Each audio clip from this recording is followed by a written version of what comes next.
Okay, and Chris will be in a minute. Right on cue. There he is. Okay. There he is. So, okay, you guys are ready to go, and here we are. Okay. Hi, Stephen. Hello, Chris. How are you, my friend? I'm doing really well, thank you. Thanks very much. It's been 100 years. Yeah, no kidding. Well, I've only got 15 minutes with you, and of course I have 9 million questions, and we could go for hours and hours, but I know that you have other interviews, so forgive me. I'm just going to jump in and throw some questions. That's fine. Okay. Yeah, and maybe we can make up the lost time later, but we'll go for now. Oh, that would be awesome. That would be awesome. Okay. Okay. I'm probably going to jump around a little bit, so please forgive me. I That's need to hear the story about how Miles Davis connected the Byrds with Columbia. Okay. We were working with Jim Dixon, who I actually had, Steve and I'd worked with in, I'd met him in when I was in the Squirrel Barkers, and then I worked with him in the Golden State Boys. We were recording an album at World Pacific at night in the Golden State Boys, later be known as the Hillman, as you know. Right. So when we got hold of Mr. Tambourine Man, I don't know, Jim had a demo of it, but it was us playing it. Okay, so he took it to a gentleman named Benny Shapiro, who owned the Renaissance, was a jazz club across the street from Ciro's, right near the Hyatt House on Sunset Strip. He takes the demo over, excuse me, and he plays it for Benny. He says, "What do you think of this group I'm working with?" And upstairs is his 13-year-old daughter. And she hears the song and she comes running down, "Dad, who is that band? I love it." And Benny says to Jim, "That's good enough for me. Let me make a phone call." Well, Miles Davis was a huge artist on Columbia at the time. He calls Miles Davis, and unbeknownst to any of us, we never even met him. We knew him, we knew who he was and admired him, but Miles Davis picks the phone up and calls the head of Columbia, Goddard Lieberson. He says, "You got to sign these guys. They swing. They're really good." He'd never heard us. He did it as a favor to Benny, who was a good friend of his. So we got a deal with Columbia for a singles deal, which meant that if the single took off, we would have a situation where we could make an album and renegotiate the situation. That's what happened. And actually, funny enough, Stephen, we goofing around the studio one day, we cut one of Miles' songs, Milestones, just for fun. It was instrumental. Of course, they're all instrumentals, but I don't even know if it went on a record. So that's the story. And it's a great story. I wish I could have met him. I wish I could have met Miles Davis. Good Lord, I would love to hear your version of Milestones. Yeah. Okay. Is that still around? I mean, do you have? I don't know what happened to it. I'll be talking to my lead singer, Mr. McGuinn, on Friday, and I'll ask him whatever happened. I don't know if it went on a record or what. So we'll see. Very good. Mm-hmm. Well, while we're talking about Byrds and Dylan, the Ciro's gig where Dylan showed up. Mm-hmm. Can you recap that evening for us? What was that like? The excitement in the room, and you guys were. It was also the kind of the transition between the beat scene on the Strip and the hippies. Correct. That's right. So kind of put that if you can, and all that in Well, context. we had really started to develop a following. I think it was right before Tambourine Man came out, was released, but Dylan showed up one night. Now, he had heard our version. He loved it, which I mentioned in the book. He said, "Man, you can dance to it." Well, McGuinn had changed the time around from a 2/4 song. It was like Bob Dylan wrote that like a country song, and Roger put it in more of a 4/4 groove, so you could dance to it. But he showed up at Ciro's, and I can't remember who got him up there, but he got up and played harmonica with us on a song or two. Of course, I was just the bass player, the shy guy in the back, so I would watch it all. And the funny thing is, I think it was a day or two later, there was a friend of Jim Dixon's named Lance Raventlow. Lance Raventlow was the heir to the Woolworth fortune. I don't know if I put that in the book. And Lance had also designed a sports car, the Scarab sports car. Grand Prix car. He took us all out sailing on a huge catamaran he had, and Dylan went on the boat. I think I was on it. I think McGuinn and David Crosby, a couple other people, but that was an interesting thing too. I don't think I said one word to Bob Dylan that day. Later on I did. I would run into him, and he was always very, very nice guy to talk to. Well, no, you mentioned being a shy guy. I just recently saw the big TNT show where you guys played 3 songs live, which was really great, really early. But you're completely kind of off in your own zone, basically. Yep. What was do you remember that show and what your state of mind was and what you were thinking? And well, it was all exciting, it was very exciting. And we had gone to the Tammy show. I think we snuck in and gotten to see them film the Tammy show.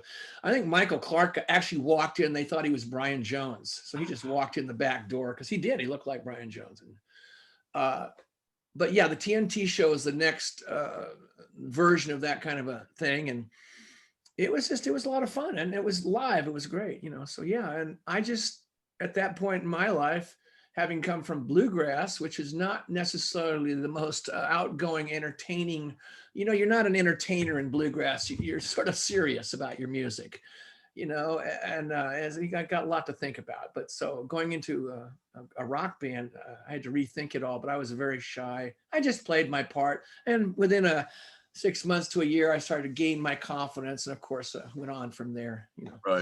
Right. Well, I wanted to jump forward a little bit, because I just had a really nice conversation with Ron and Howard Albert a couple of days ago. Oh, the 2 of the best producers in the business.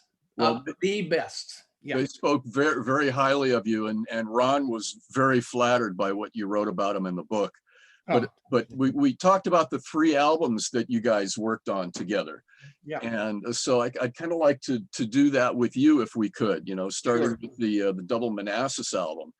But I'm going to jump forward to Pieces. Are you familiar with Manassas Pieces? Yeah, I'm familiar to the point of when I went over to Stephen's house, and I was trying to convince him could we at least finish Dim Lights, Thick Smoke? Because all we have is a verse. I said, and you know what else? I said, why don't we think about recording a couple of new cuts for the album?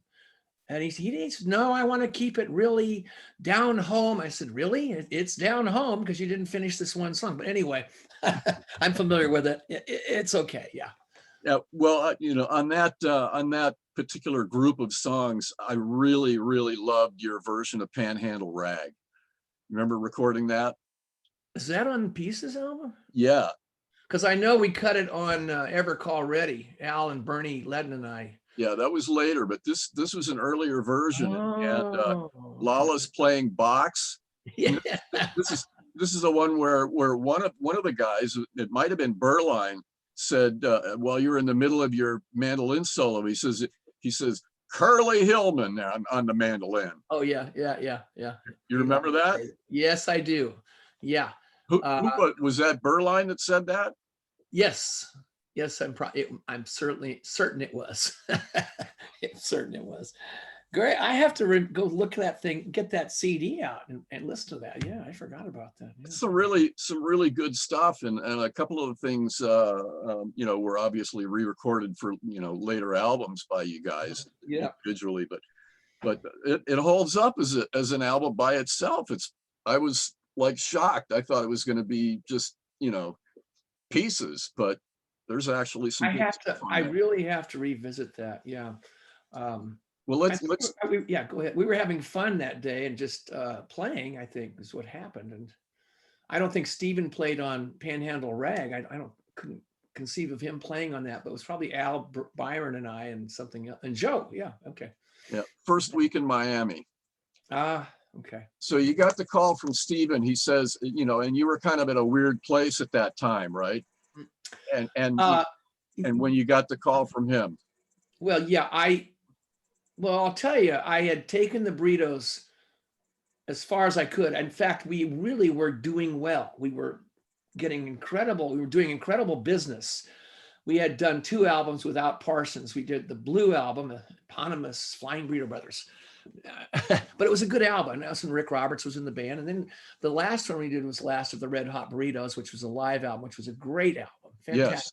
So we were on the road. I run into Steven. He's on the road with the Memphis Horns. And of course we get together and talk afterwards. And, we were pals when he was in Buffalo Springfield. But 2 weeks later, he calls me. He said, can you come to Miami and I'm doing another album. I said, yeah, I'd love to. So that's what happened. I went down there and then he gave me that mandolin. Yeah, but tell me the story. Why did he give it to you? And what did he say to you? Oh, I'm sorry. So, of course, in the book, he says, I got to tell you, that mandolin I saw you playing in Colorado 6 months ago was horrible instrument. I said, yeah, okay. I said, you normally don't tell another musician his instrument's bad. I said, no, it is a bad one. It's not a good mandolin. And I wasn't playing all the time I was in the Byrds. I didn't even own one. I quit playing for 4 years. So he said, yeah. He said, I want to show you something. So he pulls a case out of the back, brings it out. He says, check this out. And I opened it up and I said, my God, it's a Gibson Lloyd Loar 1924. I'm looking at it. He says, play it. I played it. He says, what do you think? I said, it's fantastic. It's beautiful. Do you like it? I said, who wouldn't? I love it. He said, it's yours. I said, what are you talking about? I can't take this. He said, I want you to have this. I bought this. I got this for you. I said, why? What do you do? He says, for what you did for us at the Whiskey A Go-Go. I said, I didn't do anything. You got us a job at the Whiskey A Go-Go. I said, all I did was tell Elmer Valentine, who owned the Whiskey A Go-Go, to take a chance on you and hire you guys because I thought you were really good. I'd heard you at a rehearsal. And he said, I'm taking you on your word, Chris. I'm going to put him in for 2 days. He kept him for a week or two. And this is the funny part, though. So I went, my God, I didn't really do anything. He says, please, mandolins beef. I got it sitting right under my feet right now, Stephen. Well, whip it out. Then the second day we're working, he says, can I talk to you for a minute? And I go, oh, God, I must have screwed up yesterday. He's going to take the mandolin back. All right.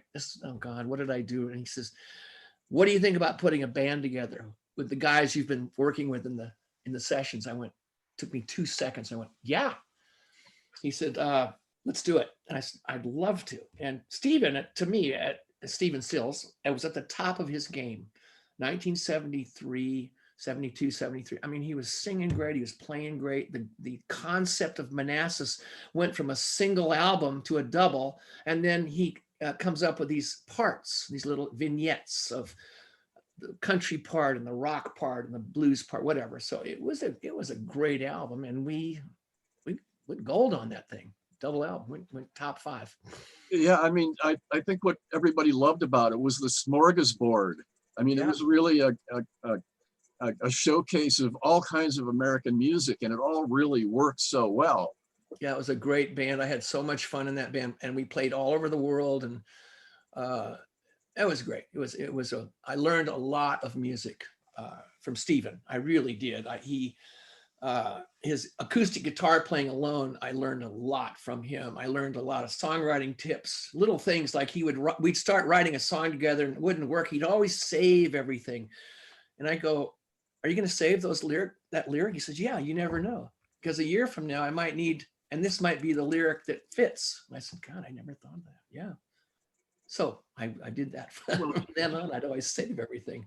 If you look at the stuff that he did, I mean, there are early songs that he redid from Buffalo Springfield to his solo albums to Crosby, Stills and Nash. So yeah, keep everything. You never know. And back to Ron and Howard, they told me the story about how when they were recording the band, that they removed the light from the recording light. So that the band wouldn't, especially Stephen, would not know when the recording machine was on. Oh, yeah. Just because, they wanted to roll tape on everything. They rolled it on everything. They were smart. Ron and Howie had great ideas, and Stephen would be working, God knows, unbelievable hours, and Ron and Howie would spell each other, of course. But excellent. And then, of course, we do the Manassas stuff, the double album, and the second album wasn't a great album. Not at all their fault, our fault. But when I did my solo album, my first solo album for Asylum, and I write in the book, I had been gotten hold of this guy who was a very well-known producer in Nashville, and we did not connect. We did not connect. And I call up Stills. He says, "What's going on? How's your record going?" I said, "It's not going good at all. I can't seem to communicate with the guy I'm working with." And he says, "Get rid of him." He says, I'm going to get Ron and Howie to come up." I said, "I'd love that." So Ron and Howie, I called them. They came to LA and we started recording. First album was Slipping Away. Yeah, it was a good record. Now, you don't mention him by name, but we're talking about Bob Johnston was the original producer. You know, I believe you got that right. And it's funny enough, when I mentioned that, McGuinn says, "Oh, he had an issue with Bob Johnson too, where he starts a record with him." I mean, Bob Johnson did Dylan and he did Cash. But I mean, basically turned the machine on. You know, he was just there.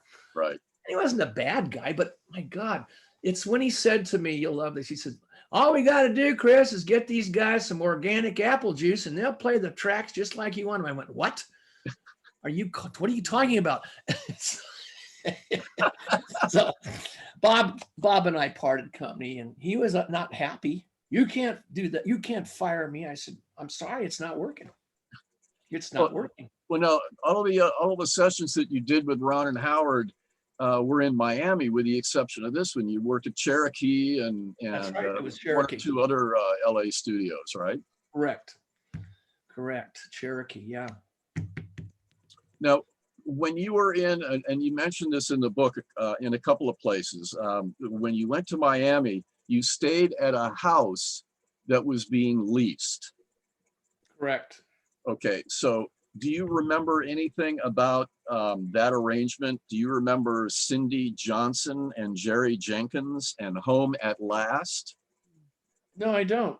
I don't know, unless they were the people that cleaned the house or something. I don't know. The first time I went for the Manassas, I went to the whatever house Stephen had leased, and so we followed that game plan when McGuinn, Clark, and Hillman recorded in Miami, and I did. I talked Roger and Gene into going to Miami. Well, you were working with us too. You were at Capitol, and we leased a house and all the above. I don't remember people. I don't remember anybody like that. Yeah.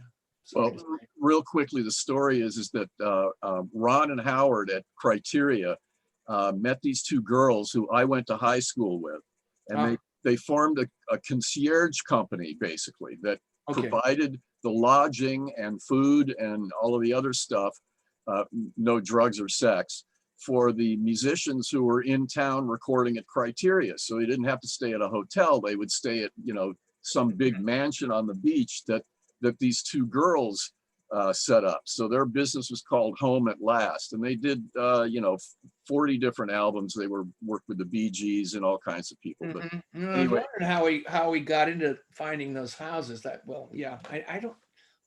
Home at Last is familiar. I don't remember them. I'm sorry to say.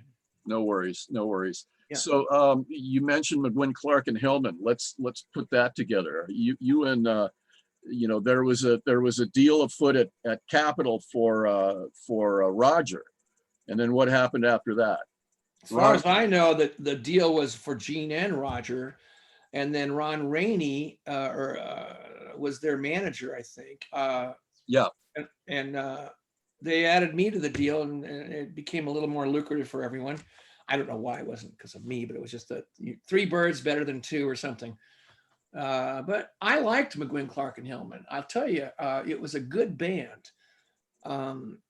Why we didn't just, no, we didn't want to call it the Byrds because David wasn't involved and Michael wasn't involved. So, but we made some good records. The first album we did was pretty darn good. And Ron and Howie did add a lot of stuff that the other guys might not have agreed with, but I thought what they added worked pretty well. Like what? Strings. And Gene's song, I'm feeling higher, and they had the background voices. It was beautiful. And once again, Gene Clark steps up to the plate with some unbelievably beautiful songs. You are the wind that fills the sails of jealousy.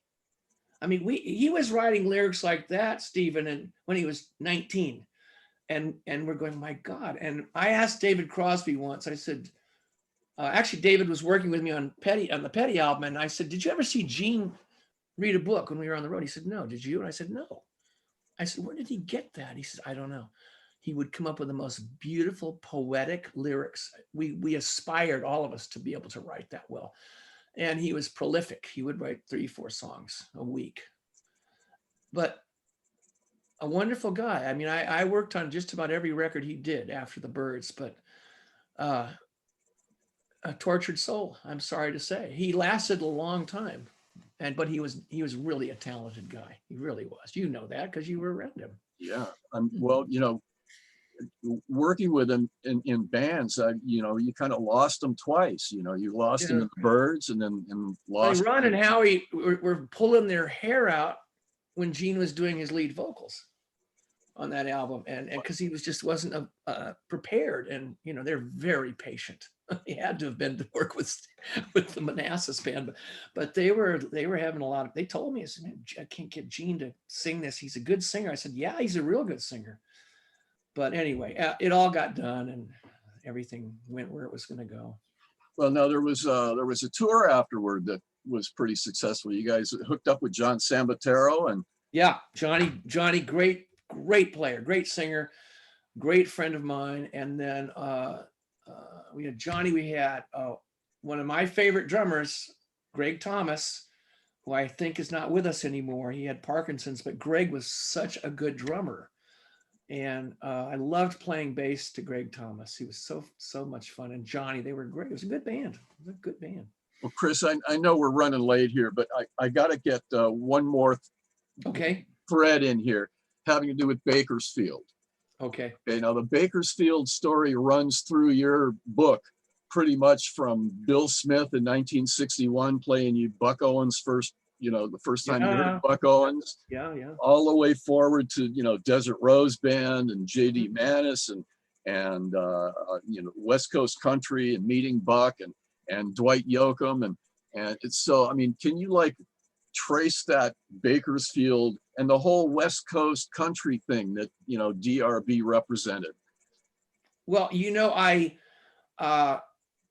in high school, and I was just learning the guitar in 1960, and I would watch, even before 1960, I would watch Spade Cooley every Saturday night live, Channel 5. And then Town Hall Party, I believe was Tex Ritter, if not Cliffy Stone. Hometown Jamboree was Cliffy Stone, that's right. Tex Ritter, Cal's Corral. Every Saturday night and Sunday, I would watch Cal's Corral. Why? To watch the Golden State Boys. And then I ended up getting to play in that band for 6 months. I just couldn't believe it. But that was it. I loved the music. There was something that connected with me. And when I went from folk music to bluegrass, that really hit a nerve with me. I loved it. Still do. So that really was it. And the whole connection, getting to meet Buck finally, and he told me one night, which was so nice. We played at one of his birthdays, you know, when he was around still, and he says to me, Chris, Chris, you're a darn good singer. And you know what? When you hear that from somebody that you really admire, it just you're 10 feet tall. 10 feet tall. The night, in the time that Herb and I played, we played the week before he died at the Crystal Palace, and he came down to see us. I think it's in the book where he puts his arms around us and we're warming up. He says, man, you guys, you sound like Don Rich. And that was the night his guy overpaid me, and I gave the check back, and Buck says, keep it, you earned it. And save your money. I love that. He said, save your money. One of the smartest businessmen in music, barely got out of high school and ends up owning television, radio, you know, he was a brilliant man, nice man, etc. So that was a big honor to have him comment on my singing. Connie Smith did too, when we were out with Marty and Roger. Wow. You're a good country singer. I said, wow. And I wasn't, you know, Steve, when I started out, I could sing in tune. I wasn't a good singer, but I learned how to convey the emotion, let's put it that way. So. Well, and your work with Herb, I mean, Bakersfield Bound, and then connecting with Dwight to do that tribute special to Buck up there. Oh yeah. Little bit about that maybe. Oh, Well, we did play at the funeral. That's about all I can relay about. We opened that service with Turn, Turn, Turn, and everybody was there. I mean, Brad Paisley played, and Dwight, and oh gosh, Trace Atkins, and various people. Yeah, it was an interesting day. Yeah, poor guy. Well, I know we got to go. But the only thing is, Buck purposely came back that night to play for that family that had driven down to hear him, and he was going home. And they said, "Oh, we drove all the way from Portland or wherever." And he says, "Okay, all right, well, give me a few minutes." And he goes up and plays a show for them, and he goes home and quietly, gently falls asleep. And he was gone. But there you go. There's the man to do something like that. So anyway, thank you for having me on your show. Oh. I gotta go. If you talk to Ron and Howie again, give them my best, will you? I love them. They're one. I would love to make another record with them someday. I don't know if that'll happen, but Well, they send their love to you too, also. And I'd love if we could, would it be possible to set up another 10 minutes so we can talk about Herb and Tom?